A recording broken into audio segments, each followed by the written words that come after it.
La lettre aux Galates au chapitre 5 et au verset 22.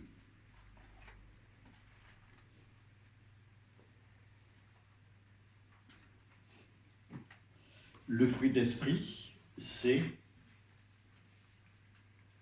la fidélité. Voilà, j'aimerais vous parler sur ce point pendant un petit moment. En étudiant le fruit d'esprit, je me suis rendu compte de plusieurs choses, bien sûr, qui évoluent dans ma tête.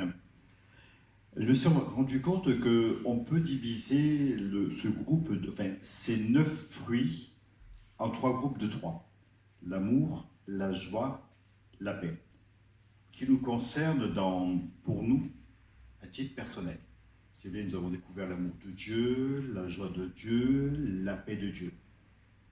Puis je me suis rendu compte qu'il y a un autre groupe qui est alors l'amour, la joie, la paix, la patience, la bonté, la bienveillance, qui concerne davantage nos relations avec les autres. Et puis il y a un troisième groupe, c'est que j'ai commencé par la fidélité, qui concerne notre relation avec Dieu, c'est-à-dire la fidélité, la douceur, la maîtrise de soi.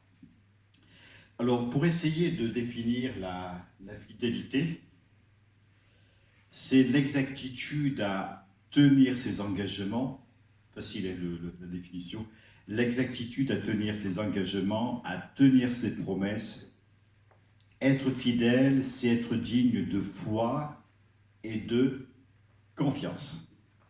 On a confiance en quelqu'un, parce que personne n'est fidèle, et on s'en compte, donc on a raison de le faire. Je vais vous présenter un plan sommaire de ce que je vous dirai cet après-midi. Donc je vous parlerai sur la fidélité de Dieu, sur la fidélité de Jésus, la fidélité du disciple, parce qu'un croyant est appelé aussi fidèle. Il m'arrive d'ailleurs que des gens me disent vous êtes le pasteur de combien de fidèles, par exemple. Donc, un fidèle, c'est vous, c'est moi, nous sommes les fidèles, les disciples de Jésus. On va essayer de trouver quelques aspects pratiques de la fidélité avant de conclure. Alors, la fidélité de Dieu. Quand Moïse était sous le regard de Dieu dans le désert du Sinaï, la Bible déclare que Moïse s'est réfugié sous un rocher et que Dieu est passé sur lui. Dieu est passé sur lui. Et quand Dieu est passé, il a proclamé son nom. Et il va définir 13 fois son nom, l'Éternel, l'Éternel, lent à la colère, compatissant, riche en bonté et en fidélité. Et Dieu va se révéler comme étant celui qui est plein d'amour. Et avec 13 attributs, il va définir ce qu'il est. C'est quelque chose de grand, quelque chose de merveilleux d'entendre cette proclamation. Et chaque fois que je la lis, j'imagine très bien Moïse caché dans le rocher. Il a des craintes certainement parce que quand Dieu passe dans une vie, c'est pas forcément très simple, surtout à l'époque, mais Moïse est protégé par la main bénie de Dieu. Moïse ne risque rien, sauf qu'il est en train de réaliser qui est Dieu. Le mot fidélité est un mot qui a la même racine que le mot amen. Quand je dis amen, je dis donc en vérité, mais la vérité et la fidélité sont des choses qui sont très proches, comme vous pouvez le réaliser. Et ce mot donc, qui donne fidélité en hébreu, c'est le mot émet. Il va évoquer la ténacité, la solidité, la persévérance, la vérité dans ces dérivés, c'est-à-dire quelque chose qui est solide.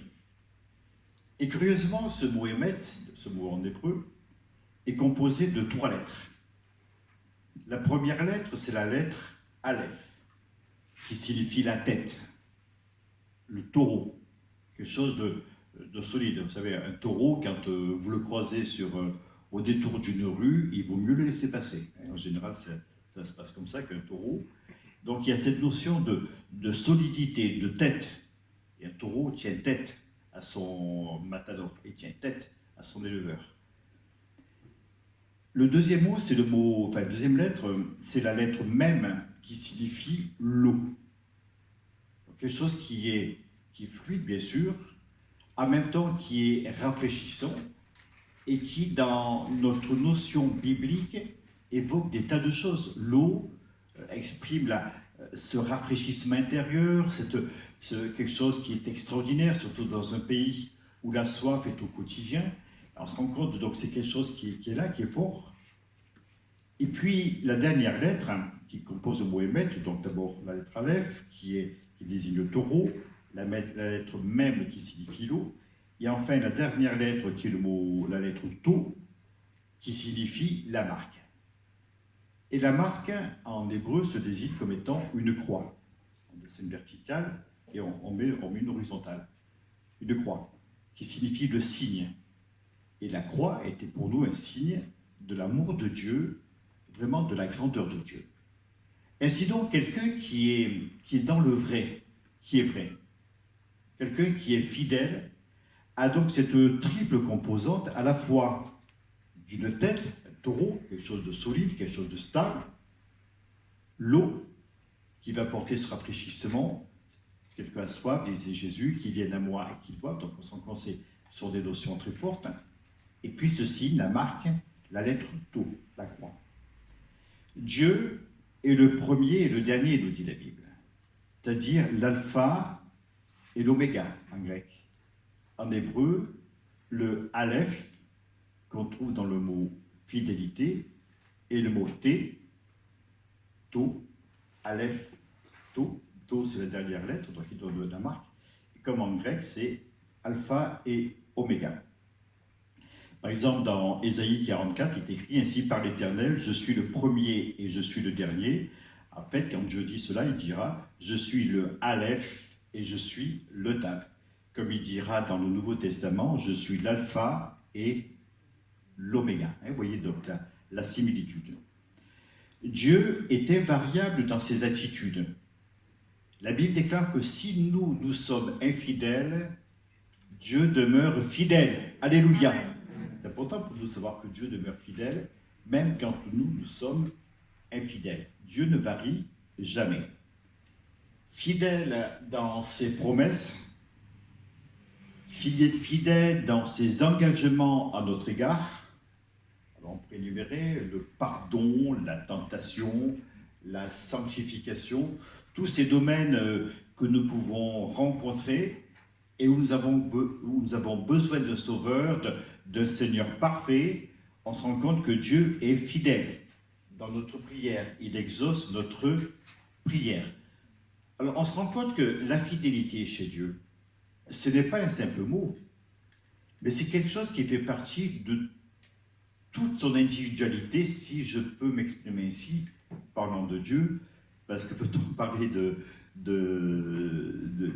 personnes, de personnalités, dans le sens où nous le prenons quand nous parlons de Dieu. Mais en tout cas, il y a en Dieu quelque chose de fort qui est sa fidélité.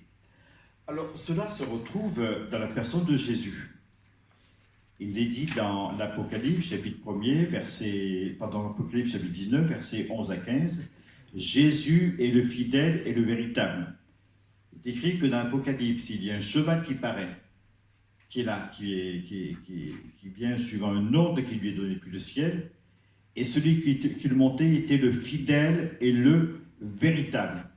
Et on retrouve encore cette force qui est dans le Christ, quelque chose de fort qui va caractériser le disciple, parce que le disciple de Jésus est quand même l'émanation du Christ. Et ce que nous portons dans notre forme de caractère, dans notre individualité, dans notre personnalité, la fidélité vient de ce que Dieu est lui-même fidèle, vient de ce que le Christ exerce lui-même sa propre fidélité. Alors il y a un texte qui est très courant, que nous utilisons très souvent, dans Hébreux chapitre 13, verset 8, Jésus-Christ est le même hier, aujourd'hui et éternellement.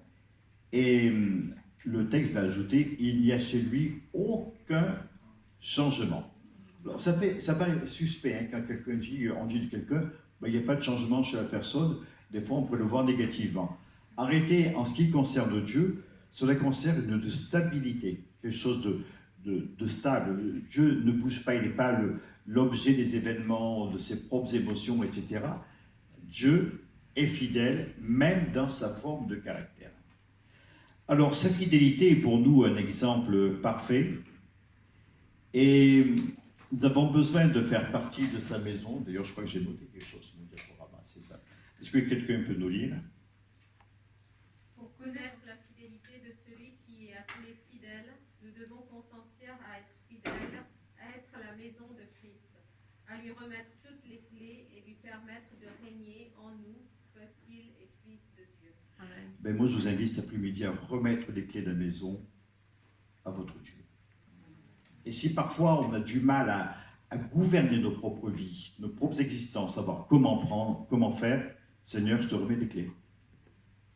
Et quand on remet les clés à quelqu'un, c'est qu'on a confiance. Je ne prête pas ma voiture à n'importe qui. Et si je remets les clés, c'est que j'ai confiance. Et quand on donne le code, la clé à quelqu'un, c'est parce qu'on a confiance. Mais faisons-lui confiance. Remettons-lui les clés. Et à mon avis, on n'aura aucune crainte à avoir. Alors bien sûr, cela va avoir il va se passer des choses dans notre vie, et notamment la fidélité du disciple. L'être humain n'est pas naturellement fidèle. On est très changeant, peut-être pas vous, mais alors moi je m'en rencontre allègrement. C'est au gré de nos sentiments, au gré de comment on a dormi ou pas, comment on s'est réveillé le matin, voilà, comment on nous a parlé, comment quelqu'un nous a regardé. On est parfois très très susceptible, etc. Et c'est vrai que la fidélité n'est pas naturelle au cœur humain. Nous sommes tellement changeants dans notre personnalité et si instables dans nos sentiments. Mais Dieu nous fait la grâce, à partir du moment où nous lui appartenons et où nous nous attachons à lui, il nous appelle fidèles. Il dira à un moment donné à un maître, c'est l'image de Dieu, Dieu dira à un moment donné, c'est bien, bon et fidèle serviteur. Je pense aussi à un texte de l'Apocalypse, Apocalypse 2,10, sois fidèle jusqu'à la mort et je te donnerai la couronne de vie. Amen. On a envie d'avoir la couronne de vie. On a envie d'avoir le meilleur. On a envie d'avoir les meilleures récompenses. Eh bien, commençons par le commencement. Sois fidèle jusqu'à la mort. Alléluia. Et quand on est fidèle, eh bien Dieu, on se rend compte que Dieu est fidèle. Je vais vous citer quelques exemples d'hommes fidèles dans les Écritures. Je pense aux compagnons de Daniel. On les a menacés des pires châtiments s'ils ne se prosternent pas devant une statue, si je me rappelle bien de l'histoire. Et ils vont dire, vois au roi, s'il est préférable que nous t'obéissions ou que nous obéissions à notre Dieu. Et chez eux, il n'y aura aucun compromis, mais ils vont avoir confiance dans leur Seigneur. Et quand on les a jetés dans la fournaise ardente pour les faire brûler, il ne s'est rien passé contre eux, tout simplement parce que Dieu les a gardés. Amen. Alors, je souhaite qu'aucun de nous ne passe pas un jour par une fournaise, par des moments, des temps d'épreuve, au péril de leur vie, mais ces hommes sont allés jusqu'au bout. Et un homme fidèle, un chrétien dans sa fidélité, va jusqu'au bout. Même si ce n'est pas simple, même si c'est compliqué, même s'il y a des tas de choses qui sont là dans sa tête et qui compliquent sa vie, avec Dieu, nous voulons être fidèles. Puis Daniel lui-même, ce n'était pas une fournaise, c'était une fosse au lion. Alors, honnêtement, entre être mangé par un lion, avaler tout cru comme ça, ou être brûlé dans une fournaise, je ne sais pas quel est le meilleur choix. Peut-être que vous avez choisi, moi pas encore, parce que ça me semble quand même un peu compliqué. Eh bien, Daniel, la Bible déclare, on ne trouva chez lui rien d'infidèle. Il était fidèle. Puis j'en pense à un autre, il a un nom remarquable, il s'appelle Épaphras. Je pas si vous avez des amis qui s'appellent Epaphras. Lui, il s'appelait Epaphras. Il était chrétien dans la ville de Colosse, certainement incarcéré à cause de sa foi à un moment donné. Et il rencontre Paul, il parle avec Paul, et Paul va donner un témoignage de lui. Il dira, c'est un homme fidèle. Moi, j'aimerais qu'on parle de chacun de nous avec ces mots-là.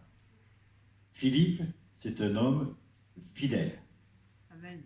Sarah, c'est une femme fidèle. Vous voulez mettre votre nom? Amen. Moi, j'ai envie de mettre le mien. Gérald, et c'est un homme fidèle. Vous dites pas Amen? Amen. Vous pouvez mettre votre nom aussi. Mettez votre nom, puis je vais dire Amen. Vous allez voir. Hélène, c'était Amen. Chacun peut mettre son nom. Et c'est vrai que nous sommes appelés à être fidèles. Alors, on va voir quelques aspects pratiques de la fidélité, très simplement. D'abord, dans notre relation avec Dieu. Dans la foi. Vous savez, la foi doit nous rendre stables. Si la foi nous monte jusqu'au plus haut sommet de la révélation, de la connaissance et de la stabilité, c'est extraordinaire. Mais si on dégringole aussi rapidement que l'on est monté, bon, c'est pas gagné, franchement. Et moi, j'ai envie d'avoir une foi qui soit solide, qui soit fidèle, qui soit émette, comme je vous disais tout à l'heure, avec la notion du taureau, la notion de ce rafraîchissement de l'eau, avec la croix qui est là dressée dans ma vie. J'ai envie d'avoir cette forme de fidélité. Et on a tous envie de cela. Vous avez passé d'être tantôt en haut, tantôt en bas, tantôt au milieu, tantôt à gauche, tantôt à droite. On a besoin d'être peut-être comme Dieu, de ne pas changer. Ça ne veut pas dire qu'on ne doit pas changer de caractère. Au contraire, on doit faire très attention par rapport à cela. Et je crois que Dieu veut nous aider, mais avoir une foi qui soit stable. Alléluia. Amen. Dans notre vie d'église, j'ai marqué quelque autre chose, oui. Dans notre vie d'église, être stable. Qu'est-ce que tu as? Ben, en ce moment, je ne suis pas bien. Bon, ben ouais, je ne suis pas bien, donc je m'isole. Non. Moi, je crois que quand on n'est pas bien, on a besoin justement de ne pas s'isoler et de venir voir nos amis, nos frères et nos sœurs, la famille, de manière à se faire du bien dans la famille. Quand on a des épreuves, on a l'impression que l'on joue au yo-yo. Vous connaissez le yo-yo? Qui ne connaît pas le yo-yo? C'est une espèce de pièce de bois qui s'enroule autour du ficelle. Faites comme ça, ça monte, ça descend, etc.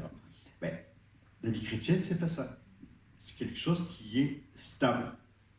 Et souvent, quand il est parlé de la vie chrétienne, on va prendre l'exemple d'un rocher, d'une montagne, quelque chose qui est solide, quelque chose qui ne bouge pas. Dans le service de Dieu également, être stable. Là, je m'adresse à mes collaborateurs dans la prédication, dans ce qu'ils peuvent faire, dans leur relation avec Dieu, dans leur relation avec l'Église. Être stable. Si on est tantôt en haut, tantôt en bas, moi, des fois, je dis, mais c'est ce que je peux lui demander, parce que j'ai l'impression qu'en ce moment, etc. Non, à la limite, l'Église devrait toujours compter sur nous. On ne devrait pas se poser le problème. Voilà, je suis chrétien, j'appartiens à l'Église, je sers l'Église, mes états d'humeur, mes sautes d'humeur, mes ras-le-bol, je me les garde, je les gère, mais l'Église n'a pas à en pâtir. Je ne sais pas ce que vous en pensez, mais j'estime que l'Église n'a pas à pâtir des soucis de l'un et de l'autre. On doit porter nos fardeaux les uns des autres, on doit s'entraider, on doit se secourir, mais si on passe notre temps à regonfler le moral de quelqu'un, au bout d'un moment c'est lassant, franchement. Et je pense qu'il faut à un moment donné quand la Bible nous parle de maturité, qui nous parlait de maturité tout récemment? C'est toi, Cédric. Quand la Bible nous parle de maturité, c'est aussi de stabilité. Quelqu'un de mature, c'est quelqu'un de stable. Ce n'est pas quelqu'un qui est tantôt en haut, tantôt en bas, l'impression d'une étoile filante, d'une éclipse, etc., d'une météore ou d'une comète. Non, c'est pas ça. Il faut que l'on soit des gens solides. Et la maturité chrétienne nous conduit à la fidélité par la grâce de Dieu. Dans nos relations avec les autres, c'est ça. Dans nos paroles, dans nos relations familiales également, faire preuve de fidélité. Il y a un écrivain qui s'appelle Monsieur Donald G. Bon, il est décédé depuis pas mal d'années. entre autres, les vieux bouquins sont souvent remarquables sur le plan de la piété. Et si vous voulez des conseils, vous avez des sites sur Internet qui, en libre téléchargement de bouquins qui datent parfois de dizaines d'années. Il faut que l'écrivain soit mort depuis 50 ans, je crois, tout comme ça. En libre téléchargement, et vous avez des bouquins remarquables sur la maturité chrétienne. Et Donald G. justement a écrit un livre, donc un écrivain qui est décédé, et son bouquin est en libre téléchargement. D'ailleurs, il s'appelle Le fruit de l'esprit.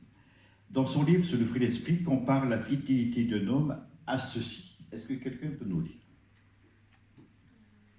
Donald G., dans son livre sur le fruit de l'esprit, compare la fidélité d'un homme à ceci. De la poudre de ciment, nature constante, Inconstante. de l'eau, de la parole de Dieu, de la grâce et de l'esprit, donneront le béton solide de la fidélité. Amen. Alors, je ne sais pas si vous avez déjà fait du béton. Il vous faut 3 choses. Du sable, c'est volatile le sable. Ça vole de tous les côtés. Il vous faut du gravier. Il vous faut du ciment. Et plus volatile que le ciment, vous n'avez pas. Ça s'envole pour un oui, pour un non. Vous mélangez tout cela et vous ajoutez de l'eau. Honnêtement, l'eau, c'est pas quand même un élément très stable sur lequel on peut s'appuyer. Pierre avait essayé de marcher sur l'eau, mais nous, on n'a pas encore essayé. Donc, on se rend compte que l'eau, c'est un peu mouvant. Vous mélangez les trois. Le sable, volatile. Le gravier, bon, c'est pareil, le gravier, on ne peut pas dire que ce soit très, très ferme, ce n'est pas. Vous mettez du ciment, vous mettez de l'eau. Moi, j'ai envie de dire, vous mettez de l'eau de la grâce de Dieu. Vous mélangez tout cela, dans la bétonnière, faites tourner, vous étalez, vous venez quelques heures plus tard, et ça devient dur comme du béton. C'est tout bête. Rien qu'avec des éléments tellement instables, on se dit, mais c'est pas possible, enfin, c'est de la fouille.